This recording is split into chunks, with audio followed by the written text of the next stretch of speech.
I've been doing freelance photography since I was about 18.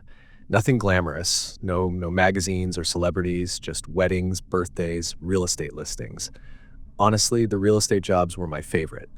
Empty houses don't complain about how they look in pictures, and the pay was usually quick.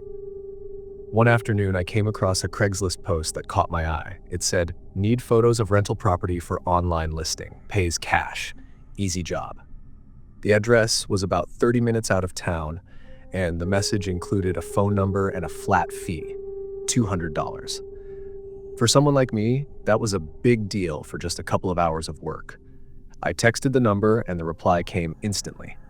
The person said they'd leave the front door unlocked since they couldn't be there in person. All I had to do was walk in, take wide shots of every room, and send the pictures later.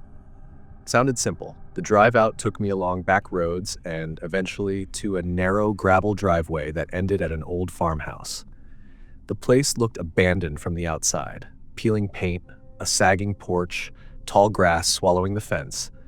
But when I stepped inside, it was a completely different story. The air smelled faintly of cleaning supplies, and the rooms looked staged like a real estate model home. Beds neatly made, furniture dust-free, even a few magazines on the coffee table. But the details felt off. The magazines weren't current. The fruit bowl on the kitchen counter held plastic fruit, and every picture frame on the walls was filled with stock photos, the kind you'd find in the frames at the store. It felt less like a house where people lived and more like a set someone had prepared. But I shrugged it off and started working, moving from room to room with my camera. I was lining up a shot of the stairwell when I heard something that made my stomach twist, my car alarm blaring outside. I rushed back through the living room and onto the porch. My car door was wide open. I knew for a fact I'd locked it. The worst part? My phone, which I'd left in the cup holder, was gone. Panic started to rise in my chest. I glanced back at the house, and that's when I noticed the front door wasn't wide open anymore. It was slowly swinging shut. Someone was inside with me. I didn't wait. I sprinted to the car, jumped in, and jammed the keys into the ignition. Gravel sprayed out from under the tires as I tore down the driveway, not even checking the rearview mirror. I just needed distance. I didn't stop driving until I reached a gas station back in town. With shaking hands, I borrowed someone's phone and tried to call the number from the Craigslist ad. Disconnected. I checked my email for the original posting when I got home. It was gone too. Later that night, I reviewed the photos still on my camera. In one of the wide shots of the stairwell, my stomach turned cold. At the top of the stairs, just barely in frame, there was a shadow. The outline of a person standing there, watching me as I worked. I hadn't been alone in that house. Not for a second. A couple of years ago, I was out of work for longer than I'd like to admit. I'd been laid off from a warehouse job and was desperate for anything steady. Most days were spent glued to job boards, scrolling through listings, firing off applications, and hoping something stuck. That's when I got an email that felt like a break. The subject line read, "Interview invitation, marketing assistant position." Now, I'll be honest, I didn't have much of a marketing background, but the email described the role as mostly clerical work, scheduling, filing, basic computer tasks, stuff anyone organized could do. The pay wasn't bad either, better than the warehouse. The office was listed as being in a downtown high-rise I'd driven past plenty of times. That detail made it seem more legitimate. I mean, scams don't usually rent space in real office buildings, right? The interview was scheduled for early evening, after normal business hours. I didn't think twice about it. Some companies work late, some want privacy. I was just happy for the chance. When I got to the building, I took the elevator up to the listed floor. The doors opened into silence. The whole level was nearly empty, the kind of half-renovated floor you might expect to be between tenants. Dusty carpet, bare walls, a few light fixtures buzzing overhead. At the end of the hallway was a single door with a piece of paper taped to it that read, "Interviews here." I hesitated but knocked anyway. The door swung open immediately, as if someone had been standing right behind it. Inside was not what I expected. A folding table with 2 chairs. No computers, no phones, no company logos. Just a plain room with a few filing cabinets pushed against the walls. The man waiting inside stood up to greet me. He wore a suit, clean-shaven, polite smile. He shook my hand and introduced himself as the hiring manager. At first, the interview seemed normal. He asked about my previous jobs, what skills I had, when I'd be available to start. But then his questions started to change. Did I live alone? Did I own a car? Did anyone know I was here tonight? He asked them casually, like they were part of a standard questionnaire, but something about the way his eyes lingered on me made it feel wrong. I laughed nervously and tried to steer the conversation back to the job itself. I asked him what the company specialized in, where the main office was located. He just smiled. That smile stuck with me. It was the kind of smile someone gives when they know something you don't. Then he said, "You don't need to worry about that anymore." Every instinct in me screamed to get out. I thanked him for his time, stood up, and walked quickly out the door. My pulse was pounding in my ears as I hit the elevator button, convinced I'd hear his footsteps behind me. But the hallway stayed silent. When I got home, I went straight to my laptop to pull up the email again. Except it was gone. Not in my inbox, not in spam, not even in my trash. Completely erased.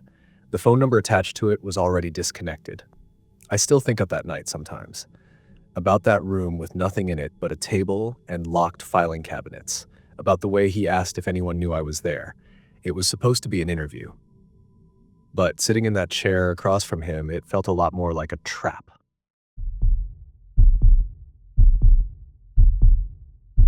I was in my second year of college and drowning in expenses.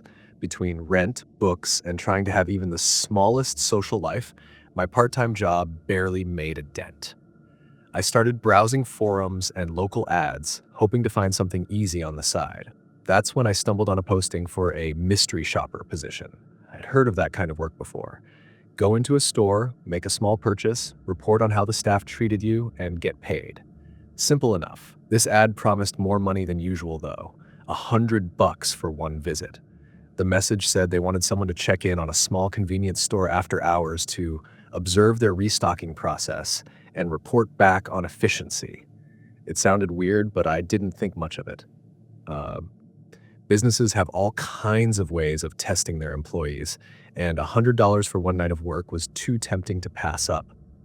The instructions told me to go around 11 p.m. on a Thursday. The store wasn't in the best part of town, but it wasn't far from campus, and I figured the late night timing was just part of the gig. When I got there, the place looked dead. Lights were off, parking lot empty. I walked to the front doors. Locked. I texted the number they'd given me, and a reply came within seconds. Use the back entrance. I hesitated, standing in the glow of the street lamp. Most jobs I'd had involved managers and contracts, not secret side doors, but the thought of cash kept me moving. I walked around the building and saw the back door slightly open, propped with a small piece of cardboard. Inside, the store was dim. A few ceiling lights buzzed, casting more shadow than light. Boxes were stacked along the aisles, some half open, like someone had been in the middle of unpacking them. The shelves looked half-stocked, drinks missing from coolers, candy boxes left half full. I pulled out my notepad like I was supposed to and jotted down a few notes. The whole place felt too quiet, though, like it had been set up for me to see, but nobody was actually working. I wandered deeper into the aisles, waiting to see if an employee would appear. That's when I heard it. A loud clack from the front of the store. It sounded like the door locking. I froze. The job description had mentioned nothing about anyone else being there. I called out, trying to sound casual. "Hello, mystery shopper here." No response. The silence pressed down on me. Then I heard footsteps. Slow, steady, dragging across the linoleum. I ducked behind a shelf, heart pounding in my ears. From where I crouched, I saw two figures step out from the shadows at the far end of the store. Both were wearing dark clothes and masks. One of them held a crowbar loosely at his side. They didn't rush toward me. They just stood there for a moment, tough, like they were making sure I'd seen them. Then they started walking down the aisle together. I didn't wait to see what they wanted. I bolted toward the emergency exit near the back corner and slammed into the door. The alarm blared, echoing through the store, and for a split second, I thought the door would be locked. But it burst open, and I stumbled into the night air. I ran to my car, fumbling with the keys, convinced they were right behind me. I didn't look back until I was on the road, tires squealing against the pavement. When I got home, I tried pulling up the company website again. Gone. The ad I'd answered had been deleted. Even the number I'd texted was suddenly out of service. It was like none of it had ever existed. Except I know what I saw inside that store.